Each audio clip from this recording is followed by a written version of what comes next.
கிறிஸ்துவுக்குள் மிகவும் பிரியமான சகோதர சகோதரிகளே, இன்றைய நாளில் நாங்கள் பாலைவன ஆசீர்வாதம் என்ற தலைப்பிலே சிந்திக்க அழைக்கப்பட்டிருக்கிறோம். இந்த தலைப்பை நேற்று இரவு நாங்கள் டிஸ்கஸ் பண்ணும் பொழுது இன்றைய வழிபாட்டை சிறப்பிக்கின்ற அன்பிய குழுக்கள் வந்து கேட்டாங்க, ஃபாதர் இது பாலைவனங்கிறீங்க, அங்கே ஆசீர்வாதங்கிறீங்க, ஒன்றுமே புரியலையே, நாங்கள் என்னத்தை கொண்டு வர்றது, அந்த வப்போ என்ன சொல்கிறது, வருகையின் போது என்னத்தை கொண்டு வர்றதுனே தெரியல, பாலைவனம்னு சொல்கிறீங்க, அங்கே ஆசீர்வாதம்னு சொல்கிறீங்க, அது எப்படி பாலைவனத்தில் ஆசீர்வாதம் இருக்கும்? இதுதான் கேள்வி இல்லையா? இன்றைக்கு இந்த காட்சிப்படுத்தியிருக்கிற இந்த செடி ஒரு பாலைவனத்தில் இருக்கிற ஒரு மரம், அந்த பாலைவனத்தில் என்னென்னலாம் கிடைக்கக்கூடும் அப்படின்னு சொல்லி போட்டிருக்குது. சரியா? பிரியமான பிள்ளைகளே, இந்த தலைப்பை பார்க்கும் பொழுது எங்கள் எல்லாருக்கும் ஒரு டவுட் வரும், பாலைவனத்தில் ஆசீர்வாதமா? பாலைவனம் என்றாலே எங்களுக்கு தெரியும் ஒன்றுமில்லை, பாலைவனம் என்றாலே வெறுமை, பாலைவனம் என்றாலே ஆபத்து, பாலைவனம் என்றாலே மரணம் இல்லையா? பாலைவனம் என்றாலே படுகுழி இல்லையா? அங்கே ஒரு ஆசீர்வாதமா அல்லது அங்கே ஒரு வாழ்க்கை வந்து நிச்சயமாக இருக்க வாய்ப்பே இல்லை. நீங்கள் நிறைய திரைப்படங்களில் மற்ற இடங்கள்லாம் அந்த பாலைவனத்தை பார்த்துருப்பீங்க. கண்ணு கட்டிய தூரத்தில் எல்லாமே வெறும் மணல் மேடுகளாகத்தான் இருக்குமே ஒழிய அங்கே ஒரு ஆசீர்வாதம் அல்லது அங்கே ஒரு செழுமை வந்து இருக்கவே இருக்காது. சரியா? அப்போ இந்த இடத்துல ஆசீர்வாதம் கிடைக்குமானா, பிரியமான பிள்ளைகளே, மனித பார்வைக்கு அங்கே கிடைக்காது. ஆனால் எங்களுடைய ஆண்டவரால், என்னை உங்களை நேசிக்கிற ஆண்டவரால் அந்த பாலைவனத்தில் கூட வாழ்க்கை கொடுக்க முடியும். அதை தான் நாங்கள் இன்றைய நாளில் சிந்திக்க அழைக்கப்பட்டிருக்கிறோம். இன்றைய நாளில் சிந்திக்க போகிறோம். சில நேரங்களில் எங்களுடைய வாழ்க்கையும் ஒரு பாலைவன வாழ்க்கையாக இருக்கலாம். வெறுமை இல்லையா? வெறுமை, ஒன்றுமில்லாத தன்மை. யாருக்குமே வெறுமை வந்து பிடிக்காது, அப்படித்தானே? எனக்கு போட்டுக்கிட்டு போகிறதுக்கு ஒரு நகையும் இல்லை, என் கழுத்து வெறுமையாக இருக்குன்னா சந்தோஷப்படுவோமா? இல்லை. சமைக்கிறதுக்கு ஒன்றுமே இல்லை, எல்லா சாடிகளும் வெறுமையாக இருக்குன்னா சந்தோஷப்படுவோமா? இல்லை, சந்தோஷப்பட மாட்டோம் இல்லையா? நீங்கள் எக்ஸாமுக்கு பிள்ளைகளை கஷ்டப்பட்டு படிப்பிக்கிறீங்க, ரொம்ப ஆர்வமாக படிப்பிக்கிறீங்க, எல்லாம் முடிச்சுட்டு எக்ஸாம் பேப்பரை பிள்ளை எழுதி கொடுக்குது, டீச்சர் மாருங்க எழுந்து திருத்துறதுக்கு உட்காடுறீங்க, அந்த எக்ஸாம் பேப்பர்லாம் எம்டியாக இருக்குது, ஒன்றுமே எழுதி இல்லை, வெறுமையாக இருக்குது. சந்தோஷப்படுவீங்களா? கோபம் தான் வரும் இல்லையா? அப்போ வெறுமை எங்கள் எல்லோருக்கும் பிடிக்காது இல்லையா? ஆனால் பாலைவனமும் அப்படிப்பட்டது ஒன்று தான். வெறுமையும் பயமும் பயங்கரமும் இல்லையா? எங்கள் வாழ்க்கைக்கு சந்தோஷம் இல்லாத தன்மையும் இந்த பாலைவனம் கொடுத்து கொண்டே இருக்கும். இது போல எங்களுடைய வாழ்க்கையும் பல நேரங்களில் ஒரு பாலைவனம் போல இருப்பதை நாங்கள் பார்க்கிறோம். எல்லாமே வெறுத்து போன ஒரு தன்மையில், எல்லாமே வேண்டாம் என்ற தன்மையில், இனி என்னத்தை வாழ்ந்து பிரயோஜனம் இல்லாத தன்மையில் இப்படி எங்களை நாங்களே வெறுத்திருப்போம். ஏனென்றால் எங்களுக்கு ஏற்பட்ட அனுபவங்கள், எங்களுக்கு ஏற்பட்ட ஏமாற்றங்கள், எங்களுக்கு ஒரு விஷயத்தை நாங்கள் நம்பி வந்திருப்போம். அந்த நம்பிக்கை உடையும் பொழுது, நாங்கள் நம்பிய மனிதர்கள் கைவிடும் பொழுது இல்லையா, எங்கள் வாழ்க்கையிலே நாங்கள் நினைப்பது நடக்காத பொழுது, எங்கள் வாழ்க்கையே ஒரு விதமான ஒரு வெறுமைக்குள்ளாக போகும் பொழுது நாங்களும் அந்த பாலைவன வாழ்க்கையை வாழ்ந்து கொண்டிருப்போம். ஒன்றுமில்லாத தன்மை, வெறுத்து போன ஒரு விஷயம், இனிமே இந்த வாழ்க்கையை வேண்டாம் என்ற ஒரு தன்மையில் நானும் நீங்கள் வாழ்ந்து கொண்டிருப்போம். பிரியமான பிள்ளைகளே, இந்த பாலைவன வாழ்க்கையை வந்து யாருக்கிட்டையும் சொல்ல முடியாது இல்லையா? என்னுடைய கஷ்டம், என்னுடைய கவலை, என்னுடைய வேதனை, சில நேரம் என்னுடைய வாழ்க்கை மற்றவர்களுக்கு என்னுடைய முகத்தை பார்க்கிற பொழுது, என்னுடைய உடையை பார்க்கிற பொழுது மற்றவங்க நினச்சிக்கிட்டு இருப்பாங்க நான் நல்லா இருக்கிறேன், சந்தோஷமாக இருக்கிறேன்னு சொல்லி. ஆனால் எங்களுக்குள்ளான ஒரு பாலைவன வாழ்க்கையை வந்து நாங்கள் வந்து ஷேர் பண்ண முடியாது, யாருக்கிட்டையும் சொல்ல முடியாது. சில நேரம் என் கணவன்கிட்ட சொல்ல முடியாது, என் மனைவி கிட்ட சொல்ல முடியாது, என் அப்பா அம்மா கிட்ட கூட சொல்ல முடியாது. என் உள்ளுக்குள்ள போய்கொண்டு இருக்கிற விடயங்களை, சில விஷயங்களை வந்து யாருடையும் ஷேர் பண்ண முடியாது. அப்போ இப்படிப்பட்ட ஒரு வாழ்க்கைக்குள்ளாக நாங்கள் போய் கொண்டிருக்கிறோம்னா எங்களை பார்த்து ஆண்டவர் சொல்றாரு, இப்படிப்பட்ட பாலைவனத்தில் உனக்கு நான் ஆசீர்வாதம் தருவேன், இப்படிப்பட்ட பாலைவனத்தில் உனக்கு ஒரு புதிய வாழ்க்கையை நான் வைத்திருக்கிறேன்னு சொல்லி. பிரியமானவர்களே, நானும் நீங்களும் நேசிக்கிற ஆண்டவர் வித்தியாசமானவர் இல்லையா? அவரால் எல்லா இடத்திலும் ஒரு ஆசீர்வாதத்தை தர முடியும். விசேஷமாக பாலைவனம் என்று சொல்லி கொண்டிருக்கிற வாழ்க்கையில, ஏமாற்றமடைந்த வாழ்க்கையில, வெறுத்து போன ஒரு வாழ்க்கையில, இனி நான் வாழ்ந்து என்ன செய்ய போகிறேன்கிற ஒரு வாழ்க்கையில ஆண்டவர் ஒரு ஆசீர்வாதத்தை கொடுக்கக்கூடியவராய் இருக்கிறார். இதுதான் நானும் நீங்களும் நேசிக்கிற ஆண்டவர். அப்படி பாலைவனத்தில் யாருக்காவது வாழ்க்கை கொடுத்தாரா என்று சொல்லி நீங்கள் விவிலியத்தை திரும்பி பார்த்தா, ஆமாம், நிறைய இடங்கள்ல பாலைவனத்தில் ஆண்டவர் வாழ்க்கை கொடுத்தார். சரி, என்னை உங்களைப் போல உள்ளத்திலே ஒரு விஷயத்தை வைத்துக்கொண்டு யாரிடமும் சொல்ல முடியாமல் கஷ்டப்பட்ட ஒரு மகளுடைய வாழ்க்கையை தான் நான் விவிலியத்திலிருந்து இன்றைய நாள் தியானத்துக்காக எடுத்துக்கொள்ள போகிறேன். உங்கள் எல்லாருக்கும் தெரிஞ்ச ஆகார் என்ற ஒரு பெண்மணி, சரியா? ஆகார் என்ற ஒரு பெண்மணி. என்ன நடக்குதுன்னு கேட்டா, உங்களுக்கு தெரியும், ஆபிரகாம் சாராளை எல்லாம் கூட்டிட்டு போகும் பொழுது எகிப்துக்கு போனார். போகும் பொழுது அவர் சொல்றாரு, அந்த இடத்துல அவருக்கு ஒரு அடிமை பெண் கொடுக்கப்பட்டது. அவளுடைய பெயர் ஆகார். இவங்க எல்லாம் குடியேறி இருக்கும் பொழுது ஆபிரகாமுக்கு நெடுநாள் பிள்ளைகள் இல்லை. அழகான கதை விவிலியத்தில், சரியா? நெடுநாள் பிள்ளைகள் இல்லை. பிள்ளைகள் இல்லைன்னொன்னே ஆண்டவர் ஒரு வாக்குறுதி கொடுத்திருப்பார் ஆபிரகாமுக்கு. என்ன? நான் உனக்கு ஒரு மகனை கொடுப்பேன். ஆண்டவர் சொன்னதை செய்கின்ற ஆண்டவர். நேற்று இணைச்சட்டம் 23:19 ஒரு வசனம் வாச்சு ஞாபகம் இருக்கா? பொய் சொல்ல நான் மனிதன் அல்ல, சொல்லியதை செய்யாமல் இருக்க ஒரு மனித பிறவியும் அல்ல அப்படின்னு ஆண்டவர் சொன்னார். நான் சொன்னதை அவ்வாறே உனக்கு நிறைவேற்றுவேன்னு சொன்னார். அப்ப ஆண்டவர் ஒரு வார்த்தையை சொன்னா நிறைவேற்றுவாரு. ஆனா இங்க என்ன நடக்குதுன்னு கேட்டா, ஆபிரகாமுடைய மனைவி ஒரே நச்சரிப்பு. என்ன நச்சரிப்பு?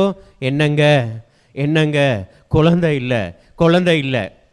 ஆபிரகாம் என்ன சொல்லியிருப்பாரு? கொஞ்சம் பொருடி, அதான் ஆண்டவர் சொல்லிட்டார்ல தருவாரு. இல்லைங்க, நானும் வயசுக்கு போறேன், நீங்களும் வயசுக்கு போறீங்க, இனிமே குழந்தை கிடைக்குமா? என்னங்க ஏய், ஆண்டவர் தான் சொல்லியிருக்காருல்ல, கொடுப்பார் இல்லை. ஆனா இவ விட்டுருப்பார் நினைக்கிறீங்க? ஒவ்வொரு நாளும் நச்சரிப்பு, ஒவ்வொரு நாளும் சுரண்டல். இவனுக்கு நிம்மதியாக சாப்பிட்டு கூட இருக்க முடியாது இல்லையா?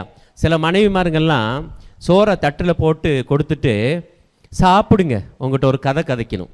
சாப்பாடு வயிற்றுக்கு போகும்னு நினைக்கிறீங்க அந்த கணவனுக்கு, என்னத்தை கதைக்க போகிறாளோ, என்னத்தை கேட்க போகிறாளோ, அதே சிந்தனை தான் இருக்கும்.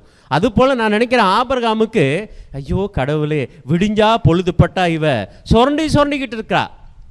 சரி, இப்போ என்னதான் நடக்கணும்? ஆபிரகாம் கேட்கிறார், என்னதான் நடக்கணும்?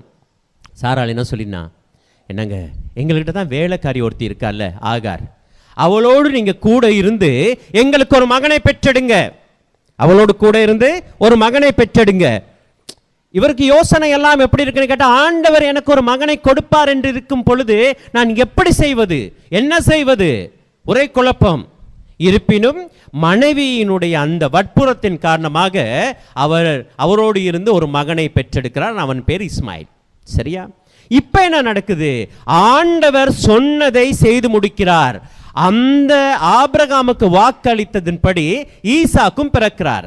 இப்ப இந்த அம்மாவுக்கு வேலைக்காரனுடைய மகனும் தன்னுடைய மகனும் ஒன்றா விளையாடுவது, ஒன்றா இருப்பது பிடிக்கல. அது எப்படி?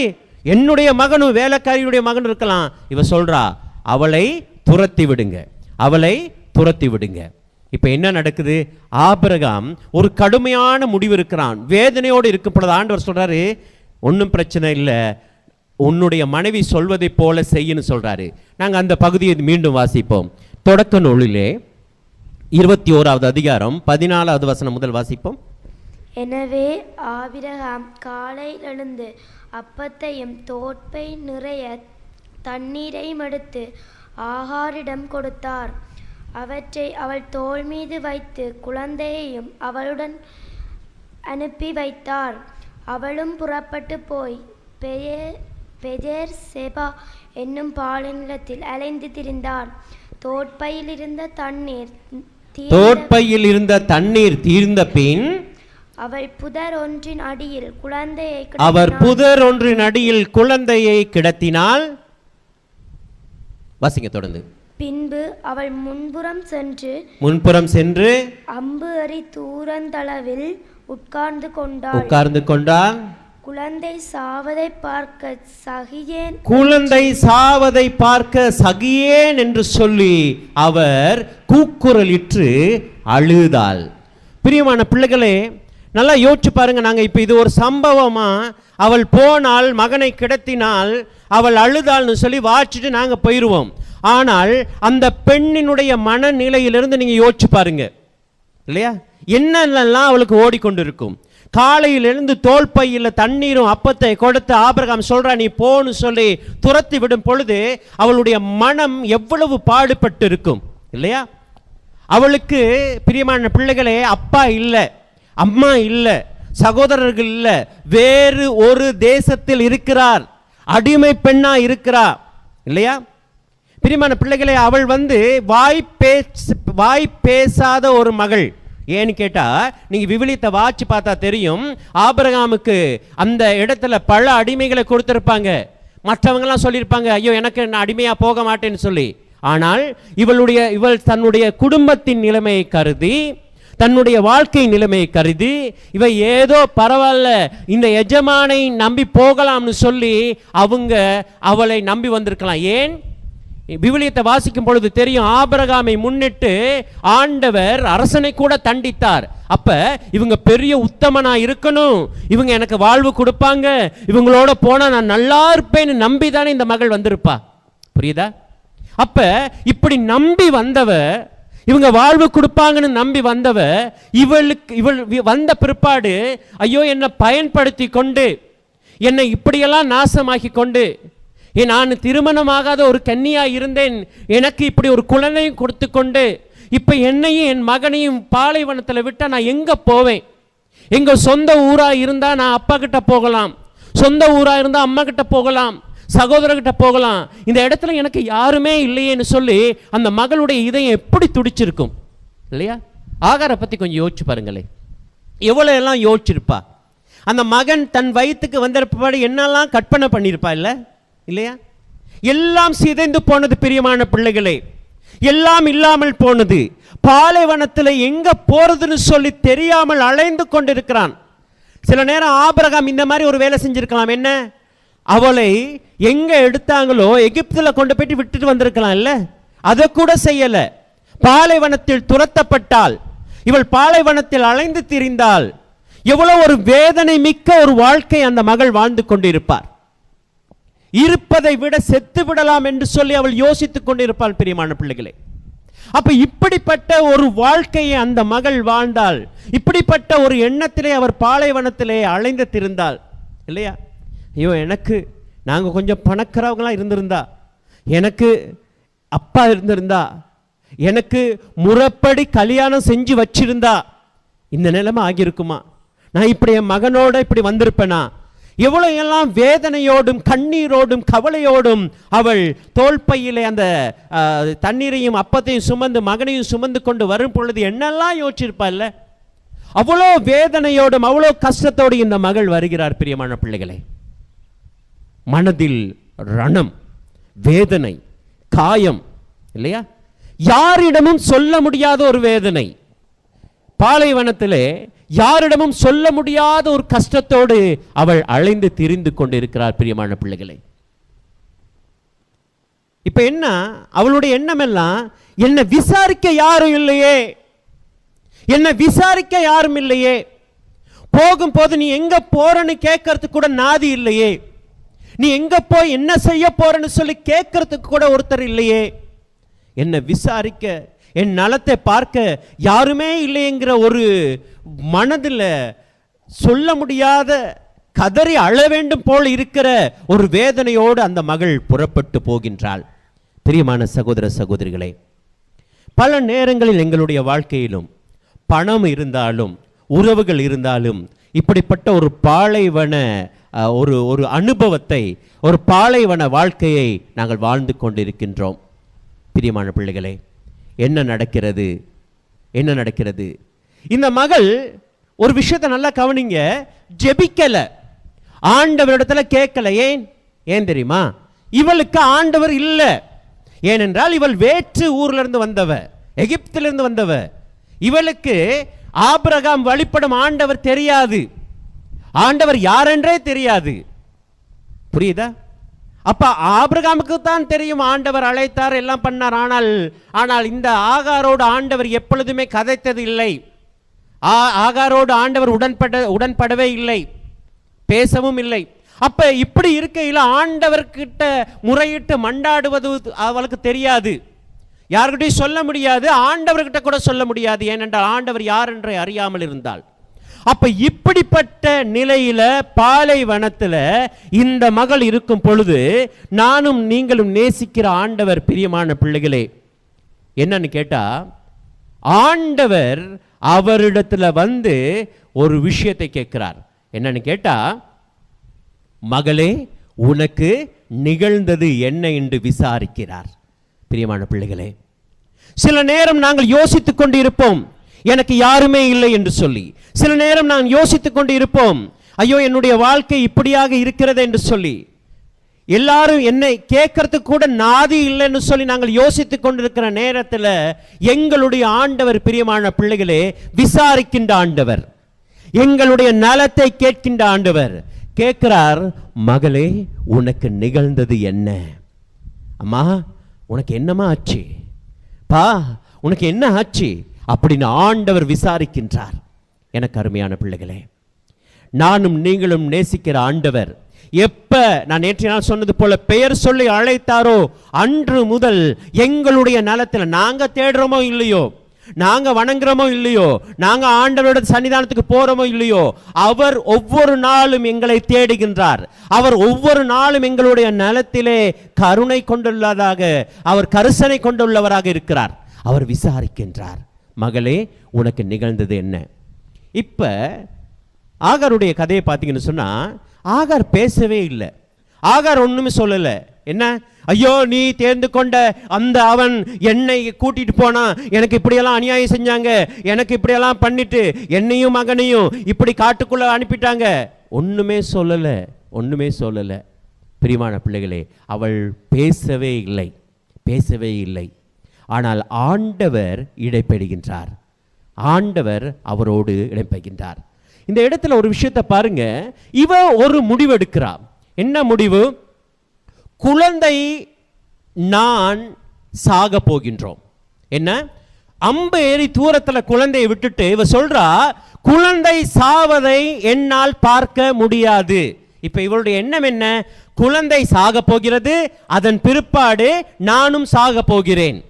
பாலைவனத்திலே இவள் யோசிக்கிற ஒரு விஷயம், நாங்க எங்க வாழ்க்கை இத்தோடு முடிஞ்சு போயிருச்சு, இனிமே எங்களுக்கு ஒரு வாழ்க்கை இல்லை, இனிமேல் இதுதான் எங்களுடைய, அப்படின்னா என்னுடைய என் குழந்தையுடைய முடிவு இதுதான் என்று சொல்லி அவள் யோசிக்கின்றாள், அவள் யோசிக்கின்றாள். எனக்கு அருமையானவர்களே, எத்தனை நேரம் நாங்களும் யோசித்திருப்போம் எங்களுடைய வாழ்க்கையில் இல்லையா? சில முடிவுகள், இனிமே இது இப்படிதான் நடக்கும், இனிமே ஒண்ணுமே நடக்காது, அல்லது இது சரி வராது இல்லையா, இது முடியாது, இப்படி எத்தனையோ முடிவுகள் நாங்கள் எங்களுக்கு நாங்களே எடுத்துக்கொள்வோம், எடுத்திருப்போம். அவளுடைய எண்ணம் அப்படித்தான் இருக்கிறது. அவளுடைய ஆகாருடைய எண்ணம் எப்படி இருக்கிறது? மகன் தண்ணி இல்லாமல் துடித்து சாக போகிறான், அவன் செத்து முடிந்த பிற்பாடு நானும் செத்து விடுவேன், இதுதான் அவளுடைய எண்ணமாக இருந்தது. அப்படின்னா இனி வாழ்க்கை இல்லை, இந்த பாலைவனத்திலே எங்களுடைய வாழ்க்கை முடிந்து விட்டது என்பதுதான் அவளுடைய எண்ணமாக இருந்தது. ஆனால் ஆனால் என்னுடைய எண்ணம் அல்ல, பிரியமான பிள்ளைகளே, என்னை அழைத்து கொண்ட ஆண்டவருடைய எண்ணம், உங்களுடைய எண்ணம் அல்ல, உங்களை தேர்ந்தெடுத்த ஆண்டவருடைய எண்ணம் இல்லையா? எசாயா புத்தகத்திலே 55வது அதிகாரம் 8வது வசனத்திலே நாங்கள் இவ்வாறு வாசிக்கிறோம். வாசிப்போம். என் எண்ணங்கள் உங்கள் எண்ணங்கள் அல்ல, என் எண்ணங்கள் உங்கள் எண்ணங்கள் அல்ல, உங்கள் வழிமுறைகள் என் வழிமுறைகள் அல்ல என்கிறார் ஆண்டவர். என் வழிமுறை உங்கள் வழிமுறை இல்லை என்கிறார் ஆண்டவர். தொடர்ந்து வாசிப்போம். மண்ணுலகிலிருந்து விண்ணுலகம் மிக உயர்ந்து இருப்பது போல, மண்ணுலகிலிருந்து விண்ணுலகம் எவ்வளவு உயரத்தில் இருக்கிறதோ, உங்கள் வழிமுறைகளை விட என் வழிமுறைகளும், பாருங்க, ஆண்டவருடைய வழிமுறைகள் பிரியமான பிள்ளைகளே வித்தியாசமானது, ஆண்டவருடைய எண்ணங்கள் வித்தியாசமானது.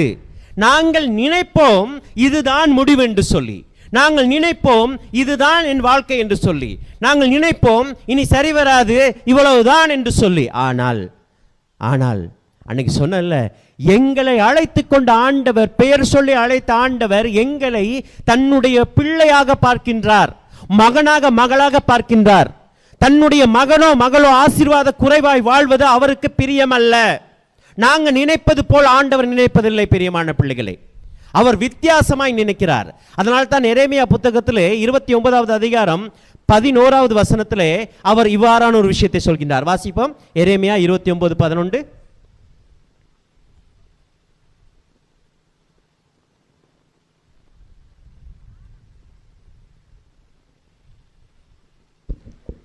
ஏனெனில் உங்களுக்காக நான் வகுத்திருக்கும் திட்டங்கள் எனக்கு தெரியும். ஏனெனில் இப்ப நீ ஒரு திட்டம் தீட்டி இருக்கிறேன்னு சொன்னா, நீ ஒரு திட்டம் வைத்திருக்கிறேன்னு சொன்னா, நீ ஒரு முடிவு வச்சிருக்கன்னு சொன்னா, ஆண்டவர் சொல்றாரு இல்லப்பா, ஏனெனில் நான் உன் வாழ்க்கையில் வகுத்திருக்கும் திட்டம் யாருக்கு தெரியும்? உன் ஃப்ரெண்டுக்கோ, உன் கணவனுக்கோ, உன் மனைவிக்கோ, உன் அப்பாவுக்கோ, அம்மாவுக்கோ, சகோதரருக்கோ தெரியாது. ஆண்டவர் சொல்கிறார் எனக்கு தெரியும் என்றோ. திரும்ப வாசிங்க. ஏனெனில் உங்களுக்காக நான்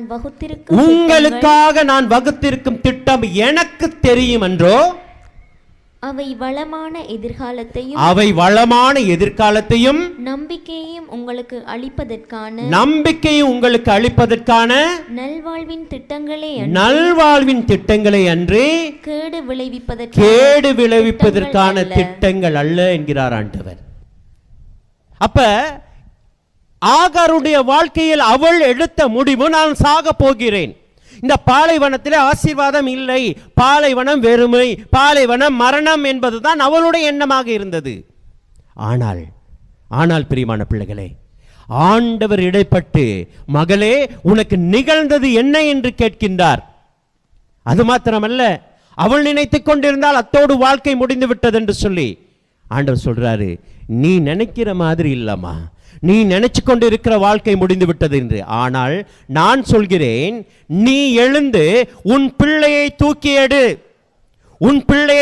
எடு. ஏனென்றால் நீ நினைத்திருக்கிற மாதிரி திட்டம் இல்ல, நீ நினைக்கிற பாலைவனத்தில் என்னால் ஆசீர்வாதம் கொடுக்க முடியாது என்று சொல்லி. ஆனால் நான் சொல்கிறேன், இந்த பாலைவனத்தில் இருந்துதான் புது வாழ்க்கை உனக்கு தொடங்க போகிறது என்று சொல்லி ஆண்டவர் சொல்கின்றார். பிரியமான பிள்ளைகளே, இன்னொரு விஷயத்தை பாருங்க. சில நேரம் பிரச்சனைகள், சிக்கல்கள் எங்கள் வாழ்க்கையில் வரும் பொழுது எங்கள் கண்கள் மறைக்கப்படும். யாரால்? சாத்தானால் எங்கள் கண்கள் மறைக்கப்படும். அதனால தான் நிறைய பாருங்க, ஏதாவது வீட்டில் பிரச்சனை சிக்கல்னு நாங்கள் நிறைய வேறு இடங்களுக்கு போவோம் இல்லையா? வேறு இடங்களுக்கு போய் இந்த பிரச்சனைக்கான தீர்வு என்ன, இந்த பிரச்சனைக்கு என்ன பிரச்சனை, ஏன் இப்படி வந்துச்சுன்னு சொல்லி வேறு இடங்களுக்கு நாங்கள் போய் எங்களை நாங்கள் ஆறுதல் படுத்திக்க துடிப்போம் இல்லையா? ஏனென்றால் சாத்தான் எங்கள் கண்களை மறைத்து விடுவான். இப்ப என்ன நடக்குதுன்னு கேட்டா, விவிலியம் சொல்கிறது, ஆண்டவர் ஆகாருடைய கண்களை திறந்துவிட என்ன நடந்துச்சா? பக்கத்தில் இருந்த நீரூற்றை அவள் கண்டாள். எங்க இருந்திருக்கு நீரூற்று? பக்கத்துல தான் இருந்திருக்கு. இப்ப இவளுடைய பிரச்சனை என்ன? தண்ணி இல்ல, தாகத்தால் என் மகன் சாகிறான், தாகத்தால் அவன் இறந்துவிட போகிறான், இதுதான் பிரச்சனை. அப்ப பக்கத்திலே இருந்த நீரூற்றை கூட அவளால் பார்க்க முடியவில்லை. ஏன்? பிரச்சனை வந்தோன எங்கள் கண்கள் மறைக்கப்பட்டு விடும். பிரியமான பிள்ளைகளே, ஆண்டவரிடத்திலே எங்களை ஒப்புக் கொடுக்கும் பொழுது, ஆண்டவரை நாடி நாங்கள் பிடிச்சு கொண்டு இருக்கும் பொழுது, பிரியமான பிள்ளைகளே, அவருக்கு தெரியும் எங்கள் வாழ்வில் எப்படி அற்புதம் செய்ய வேண்டும் என்று சொல்லி. அவர் என்ன சொல்றான்னு கேட்டா, கண்களை திறந்து விடுகின்றார். கண்களை திறந்து விட்டோன அவள் பக்கத்தில் இருந்த நீரூற்றை பார்த்தால் அங்க இடத்துல அவருக்கு வாழ்வு கிடைத்தது. பிரியமான பிள்ளைகளே, சில நேரம் எங்களுடைய பழைய அனுபவங்கள், பழைய விஷயங்கள் எல்லாம் எங்க மனசை போட்டு அப்படியே குடைஞ்சு கொண்டிருக்கிறதுனால நிறைய நாங்கள் நினைக்கிறோம், இந்த பாலைவனமான இந்த வாழ்க்கை இனிமே அப்படியே தான் இருக்க போகுதுன்னு சொல்லி. சரியா? விடுதலை பயண நூல் 14:3 வாசிக்கும் பொழுது அங்கே ஆண்டவர் பாலைவனத்தில் இஸ்ராயல் மக்கள் நினைச்சாங்க எல்லாமே முடிஞ்சு போச்சு, நாங்கள் சாக போறோம்னு சொல்லி. ஆனால் அங்கே ஆண்டவர் மேக தூணாகவும் நெருப்பு தூணாகவும் பாலைவனத்தில் அவர்களை வழிநடத்துவதை பார்க்கிறோம். சரியா? எல்லாம் முடிஞ்சிருச்சு, இனிமே சாக போறோம் நினைக்கும் பொழுது ஆண்டவர் பாலைவனத்தில் வழிகாட்டியதை நாங்கள் பார்க்கிறோம். பிரியமான பிள்ளைகளை, அதான் ஆண்டவர் சொல்கிறார் ஒரு காரியத்தை. எசாயா புத்தகம் 43வது அதிகாரம் 18வது வசனத்தை வாசிங்க. எசாயா 43:18. முன்பு நடந்தவற்றை மறந்து விடுங்கள். இப்ப ஆண்டவர் உங்களை பார்த்து சொல்றாரு, மகளே, நீ இவ்வளவு காலம் உன் வாழ்க்கையில எதுவும் நடக்கலையா? மகனே, நீ இவ்வளவு நாள் ஜெபிச்சு ஜெபிச்சு ஒண்ணுமே நடக்கலையா? இவ்வளவு காலம் நீ போராடி போராடி அது ஒண்ணுமே கிடைக்கலையா? ஆண்டவர் சொல்வதை நல்லா கவனிச்சு கேளுங்க. என்ன சொல்றாரு? முன்பு நடந்தவற்றை மறந்து விடுங்கள், முற்கால நிகழ்ச்சி பற்றி எண்ணாதிருங்கள். இதோ புது செயல் ஒன்றை நான் உங்களுக்கு செய்ய போகிறேன். மகளே, உன்னை பார்த்துதான் ஆண்டவர் சொல்கிறார். மகனே, உன்னை பார்த்துதான் ஆண்டவர் சொல்கிறார். இதோ நான் புது செயல் ஒன்றை நான் வாழ்வில் செய்ய போகிறேன். இப்பொழுதே, இந்த நிமிஷமே, இந்த ராத்திரியே, இந்த அவர்ல, இந்த மணித்தியாலத்துல அது உன் வாழ்க்கையில் தொடங்கி விட்டது. நம்புறவங்க ஆமென் சொல்லுங்க. உங்க வாழ்க்கையில புது செயல் ஒன்றை ஆண்டவர் செய்ய போகிறார். பிரியமான பிள்ளைகளே, ஆகார் நினைத்தது செத்துறா முடிஞ்சு எல்லான்னு சொல்லி. ஆனால் ஆண்டவர் வித்தியாசமானவர். பிரியமான பிள்ளைகளே, பாருங்க, சீடர்கள் வந்து ஜேசு கிட்ட சொல்றாங்க, இது பாலைவனம் ஆயிற்று, இங்க சாப்பாடே இல்லையே அப்படின்னு சொன்னாரு. அப்படின்னு சீடர்கள் சொல்றாங்கல்ல. ஜேசு என்ன சொல்றாரு? இல்ல, பாலைவனம் இருந்தாலும் நான் சாப்பாடு கொடுப்பேன். மிகுதியான துண்டுகளை 12 கூடைகள் சேர்த்தாங்கன்னு சொல்லி விவிலியத்தில் நாங்கள் வாசிக்கிறோம். பிரியமான பிள்ளைகளே, இணைச்சட்ட நூல்ல ஒரு பகுதி இருக்குது. 40 வருஷம் அவங்க வந்து பாலைவனத்தில் அலைஞ்சு திரிஞ்சாங்க. வாசிப்போம். இணைச்சட்ட நூல் 29வது அதிகாரம் 5வது வசனம். 40 ஆண்டுகள் நான் உங்களை பாலை நிலத்தில் கூட்டி வந்தேன். 40 ஆண்டுகள் நான் உங்களை பாலை நிலத்தில் கூட்டி வந்தேன். அப்பொழுது உங்கள் மேலுள்ள ஆடைகள் நைந்து போகவில்லை. உங்கள் போட்ட அந்த உடுப்பு நைந்து போகவும் இல்லை. உங்கள் காலில் உள்ள காலணிகள், உங்கள் செருப்பு கூட தேய்ந்து போகல. யோசிச்சு பாருங்க, 40 வருஷம் போட்ட செருப்பு தேயலைன்னா யோசிச்சு பாருங்க. இல்லையா? இல்லையா? அந்த உடுப்பு 40 வருஷம் போட்டு நைந்து போகலன்னா யோசிச்சு பாருங்க. அப்படின்னா எங்க ஆண்டவர் அற்புதத்தின் கடவுள். பிரியமான பிள்ளைகளே, எங்க வாழ்க்கையில் அற்புதம் செய்யக்கூடிய தேவன். அவருக்கு தெரியும், இப்ப நாங்க நினைக்கிற மாதிரி அற்புதம் எல்லாம் நடக்காது. நாங்க நினைக்கிற மாதிரி அற்புதம், நம்ம ஆண்டவர் யார் என்பதை தெரிந்து கொள்ளணும். முதல்ல நான் விசுவாசிக்கிற தேவன் எப்படிப்பட்டவர் தெரிஞ்சு கொள்ளணும். நான் நற்கருணையில ஒவ்வொரு நாளும் நாக்க நீட்டி எடுக்கும் பொழுது என்னுள் வருகிற ஆண்டவர் யார் என்று தெரிந்து கொண்டால்தான் அற்புதம் நிகழும். நீ இங்க வந்து ஜேசுனுடைய பாதத்திலே தாய் மரியாளுக்கு ஒப்பு கொடுத்து நீங்க ஜெபிக்கும் பொழுது நீங்க தொடுகிற ஆண்டவர் யாருன்னு தெரிஞ்சாதான் உங்க வாழ்க்கையில் அற்புதம் நிகழும். உங்க வாழ்க்கையில் அற்புதம் நிகழும். உங்களுக்கு உதாரணம் ஒன்று சொல்லவா? மத்தேயு நற்செய்தியில 9வது அதிகாரம் 20வது வசனத்துல ஒரு மகளை பற்றி வாசிக்கிறோம். என்ன தெரியுமா? அவளுக்கு 12 வருட இரத்த போக்கினால் இருக்கிறார். இரத்த போக்கினால் அவதிப்பட்ட ஒரு மகள். எத்தனை வருஷம்? 12 வருஷம். இந்த கதை தெரியுமா? எத்தனை பேருக்கு தெரியும்? 12 வருஷம் இரத்த போக்கினால் ஒரு மகள் அவதிப்பட்டான்னு சொல்லி சும்மா கை வச்சுங்க, நான் கேட்க மாட்டேன். இந்த கதை தெரியுமா? விவிலியத்தில் இருக்குது. Okay, right. இப்போ என்னன்னு கேட்டா, கூட்டம் மிகுதியா இருக்குது. இவ போய் மெதுவா பின்னுக்கு பின்னுக்கு பின்னுக்கு பின்னுக்கு பின்னுக்கு போய் ஜேசுனுடைய ஆடையில நுனிய தொடுறா. என்னத்தை தொட்டாங்க சொல்லுங்க? ஜேசுனுடைய ஆடையில நுனிய தொடுறாங்க. என்னுடைய கேள்வி எல்லாம், ஏன் அவள் ஜேசுனுடைய ஆடையில நுனிய தொடணும்? விசுவாசத்தினாலயா? விசுவாசத்தினால காலை தொட்டிருக்கலாம்ல, கையை தொட்டிருக்கலாம்ல, அல்லது உடுப்புல மேலங்கியும் தொட்டிருக்கலாம்ல. யோசிச்சிங்களா? எப்பயாவது யோசிச்சு பார்த்தீங்களா? அவன் என்ன செஞ்சாலாம்? ஜேசுனுடைய ஆடையினுடைய அந்த குஞ்சத்தை, அந்த ஆடையினுடைய அப்படியே அந்த ஓரத்தில் இருக்குல்ல, அந்த குஞ்சத்தை, அந்த நுனியை தொட்டால்னு இருக்குது. ஏன் தொட்டால்? ஏனா பிரியமான பிள்ளைகளே, அவர் யார் என்று அவர் அறிந்திருந்தார். அவர் யார் என்று அந்த மகள் மாத்திரம் அறிந்திருந்தாள். ஏனென்றால் அவள் பழைய ஏற்பாட்டு நூல்களை எல்லாம் படித்தவள். ஏன்? பழைய ஏற்பாட்டில் ஒரு இடத்துல போட்டிருக்குது, மலாக்கி புத்தகம் 4வது அதிகாரம் 2வது வசனத்துல இந்த இப்படி போட்டிருக்குது. எப்படி? மலாக்கி 4:2 போட்டிருக்குது, உன்னை தேடி வருகிற ஆண்டவரினுடைய உடையினுடைய நுனியிலே குணமாக்கலை நான் வைப்பேன். ஆண்டவர் ஏற்கனவே சொல்லியிருக்காரு. இது அவள் அறிந்திருந்தாள். அதனால்தான் ஆடையினுடைய நுனியை தொட்டாள். ஏனென்றால் அங்கு குணமாக்கல் இருக்கிறது என்று அந்த மகளுக்கு தெரியும். பிரியமான பிள்ளைகளே, அப்ப நாங்க வழிபடுற ஆண்டவர் எப்படிப்பட்டவர் என்று நாங்கள் தெரிந்திருக்க வேண்டும். எவ்வளவு வல்லமையானவர் என்று தெரிந்திருக்க வேண்டும். பிரியமான பிள்ளைகளே, பல நேரங்களில் நான் அடிக்கடி சொல்றது ஒரு விஷயம் என்னன்னு கேட்டா, நாங்க இந்த வெளி ஆடம்பரங்களை எல்லாம் மேல உயர்த்திட்டு எப்படிப்பட்ட ஆண்டவருங்கிறதையே மறந்துடுவோம். அதனால தான் பிரச்சனை.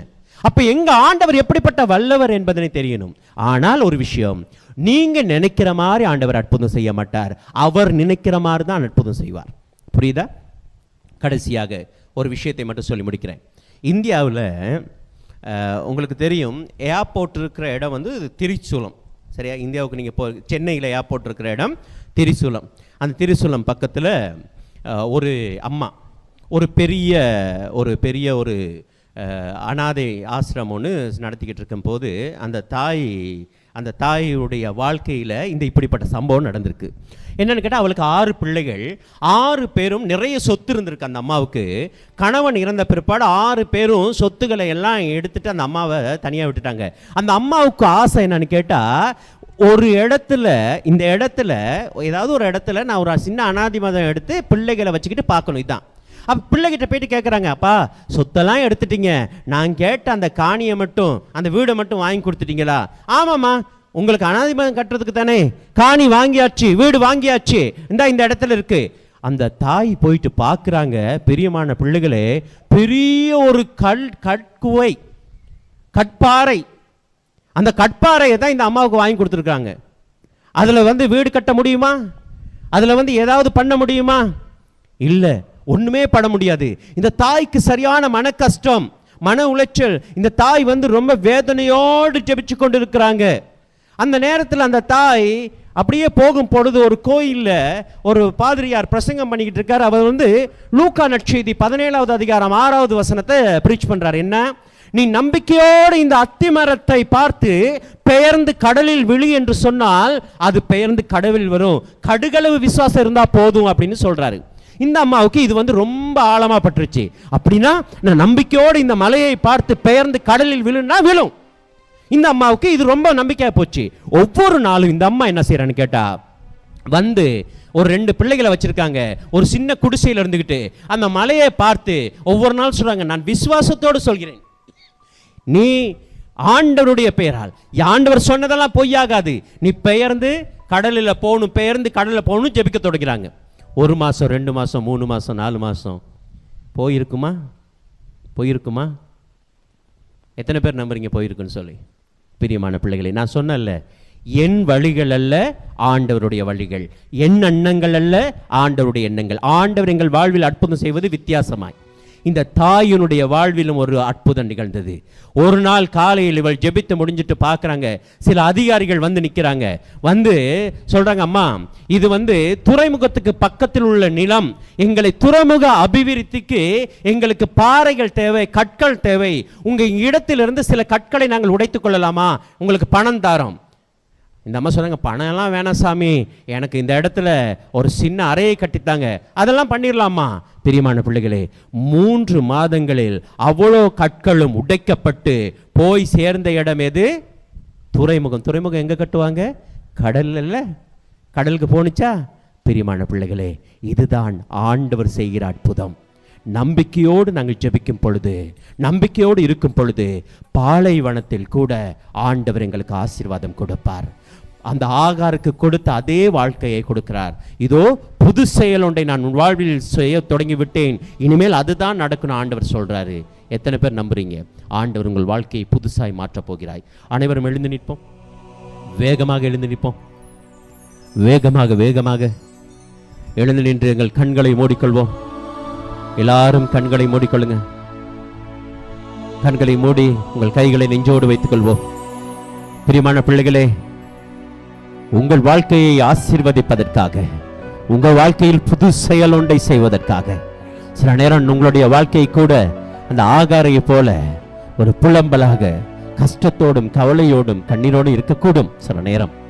சில நேரம் நான் சந்தோஷமா இருக்கிறது மாதிரி முகத்துல தோணினாலும் உள்ளத்தில் சொல்ல முடியாத சில கஷ்டங்கள், வேதனைகள் இருக்கும். பிரியமான பிள்ளைகளே, அத்தனையும் ஆண்டவரிடத்துல ஒப்பு கொடுங்க. ஆண்டவரிடத்துல நாங்க இந்த நிமிஷம் எங்க வாழ்க்கையை ஒப்பு கொடுக்க போகிறோம். ஆண்டவரும் புது செயல் ஒன்றை செய்ய போகிறார். ஆனா நீங்க நினைக்கிற மாதிரி அல்ல, அவர் வித்தியாசமாய் செய்வார். நீங்கள் நினைக்கிற மாதிரி அற்புதம் நடக்காது, அவர் நினைக்கிற மாதிரி உங்க வாழ்க்கையில் அற்புதம் நிகழ போகுது. எத்தனையோ பேர் என்னை சந்திக்கும் போதெல்லாம் சில பிரச்சனைகளை சொல்லி நீங்க சந்திச்சிருக்கிறீங்க, சில விஷயங்களை சொல்லி சந்திச்சிருக்கிறீங்க. திருமண காரியமா இருக்கட்டும், குழந்தை விஷயமா இருக்கட்டும், வெளிநாட்டு பயணங்களாக இருக்கட்டும், உடல் நல குறைபாடா இருக்கட்டும். பிரியமான பிள்ளைகளே, ஆண்டவர் உங்களுக்கு ஒரு சத்தியத்தை அல்லது ஆண்டவர் உங்களுக்கு ஒரு ப்ராமிஸ் பண்றாரு, உங்களுக்கிட்ட சொல்றாரு, வாக்குறுதியாக சொல்கிறாரு, மகளே உன் வாழ்க்கை நான் புது செயல் ஒன்றை செய்ய போகிறேன். நீ நினைப்பதை, நீ நினைக்கிற இவ்வளவு காலம் ஜெபிச்சு ஒண்ணுமே நடக்கலன்னா இல்ல, நான் இனிமே நடத்துவேன். நான் இந்த 2வது வாசகத்திலே நாங்கள் வாசிக்க கேட்டோம், தூய்மையான உள்ளத்தோடு ஆண்டவரை நாடும் பொழுது ஆண்டவருடைய அற்புதம் எங்கள் வாழ்க்கையில் நடக்கும். பிரியமான பிள்ளைகளை, ஒப்பு கொடுப்போமா? ஒப்பு கொடுப்போம். இயேசுவை நான் ஒப்பு கொடுக்கிறேனப்பா. ஆண்டவரே, என் வாழ்க்கையை உன் கையில கொடுக்கிறேன். ஆண்டவரே என் வாழ்க்கையை ஆசீர்வதிங்கன்னு சொல்லி, என் வாழ்வில் அற்புதம் செய்யுங்கன்னு சொல்லி ஒப்பு கொடுப்போம். எங்கள் குடும்பத்தை ஒப்பு கொடுப்போம், பிள்ளைகளை ஒப்பு கொடுப்போம், எல்லாற்றையும் ஒப்பு கொடுத்து நாங்கள் ஜெபிப்போம். நன்றி இயேசுவே. கண்களை மூடி ஒப்பு கொடுப்போம். உம்மை அல்லாமல் ஆண்டவரே எனக்கு யார் ஒன்று? என் ஜேசையா. அல்லேலூயா. ஆண்டவரே ஒப்பு கொடுக்கிறேன்னு சொல்லுவோம்.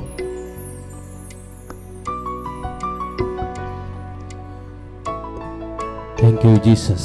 ஆண்டவரே நன்றி. ஆண்டவரே எங்களை தொடுவதற்காக நன்றியப்பா. ஒவ்வொருவரையும் ஒப்பு கொடுக்கிறோம் இயேசுவே. உண்மை இல்லாமல் எங்களுக்கு யாரும் ஆண்டவரே என் ஜேசையா. நான் இந்த குடும்பத்தை, இந்த இருக்கிற ஒவ்வொருவரையும் உன் பாதம் ஒப்பு கொடுத்து ஜெபிக்கிறேன். இந்த பங்கை ஒப்பு கொடுக்கிறேனப்பா. Thank you Jesus. எங்களை தொடுவதற்காக நன்றி. பிள்ளைகளை, உங்கள் கண்ணீரை காண்கிற ஆண்டவர். இந்த கண்ணீரெல்லாம் வீணாகலப்பா. நன்றி இயேசுவே. நன்றி தகப்பனே.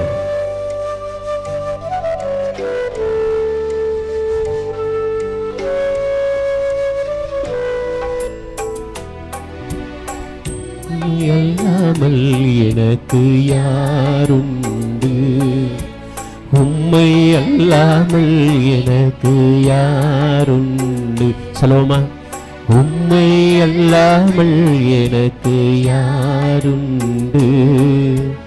உம்மை அல்லாமல் எனக்கு யாருண்டு? என் இயேசையா. அல்லேலூயா. என் இயேசையா. அல்லேலூயா. என் இயேசையா. அல்லேலூயா. என் இயேசையா. அல்லேலூயா. ஆண்டவரே, என்னுடைய இன்பத்திலும் என்னுடைய துன்பத்திலும் நீரே எனக்கு ஆறுதல்லப்பா.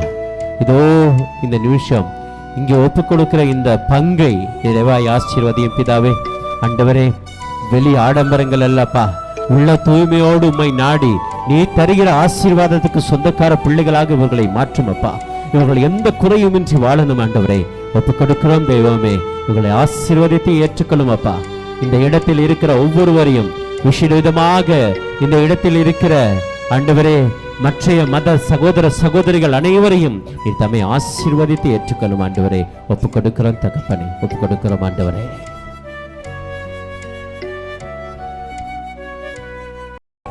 என் இயேசையா. அல்லேலூயா. என் இயேசையா. எல்லாரும் சேர்ந்து சொல்லுவோம். அல்லேலூயா. சொல்லுங்க. என் இயேசையா. என் இயேசையா. நன்றி இயேசுவே. ஒப்பு கொடுக்கிறோம் அப்பா. ஒப்பு கொடுக்கிறோம். பிள்ளைகள் ஒவ்வொருவரையும் ஆசீர்வதியும் ஆண்டவரே. அவருடைய இயலாமையை ஆசீர்வதியும் பிதாவே. ஆண்டவரே, யாரிடம் சொல்ல முடியாத வேதனைகள் கஷ்டங்கள் அவர்கள் உள்ளத்தில் இருந்தால் அதை நீக்கும் அப்பா. ஆண்டவரே, உண்மையை நாடி இந்த இடத்தில் கைகூப்பி கண்ணீரோடு ஜெபிக்கிறோம் பிள்ளைகளை பாரும் அப்பா. ஆண்டவரே, நீ கைவிடாத ஆண்டவர். ஆண்டவரே, இதோ புது செயல் ஒன்றை வாழ்க்கையில் செய்ய போகிறேன் என்று சொன்னீங்களே அப்பா. இதோ இந்த இடத்திலிருந்து ஜெபிக்கிற அவர்களுடைய வாழ்க்கையில் புது செயலை செய்யுங்க. இவர்களுடைய நோய்கள் அகலட்டும் அப்பா. ஆண்டவருடைய இவர்களுடைய திருமண காரியங்கள் எல்லாம், தடைப்பட்ட திருமண காரியங்கள் எல்லாம் நடக்கட்டும் ஆண்டவரே.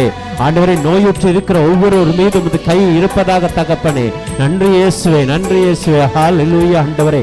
ஹல்லேலூயா அப்பா. ஹல்லேலூயா இயேசுவே. இயேசுவே ஆண்டவரே. இயேசுவே. ஹல்லேலூயா. இயேசையா.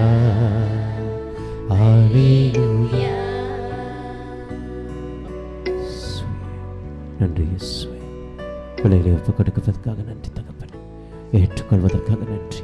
உடைய அற்புதத்துக்காக நன்றி இயேசுவே. நன்றி ஆண்டவரே. ஆண்டவரே, எங்களை பாவங்களை எல்லாம் பாராமல் எங்கள் ஜெபங்களை நீ ஏறெடுப்பதற்காக நன்றி அப்பா. என்னை இந்த இடத்தில் கூட்டி வந்ததற்காக நன்றி அப்பா. இந்த இடத்தில் கூட்டி வந்து உன்னுடைய அற்புதத்தை என் காதால் கேட்க செய்தமைக்காக நன்றி ஆண்டவரே. பாலைவனமான என் வாழ்க்கையில் நீ செய்ய போகிற அற்புதத்துக்கு நன்றி தகப்பனே. நன்றி இயேசு. நன்றி தகப்பனே. தந்தை, மகன், தூய ஆவியானவருடைய பெயராலே ஆமென்.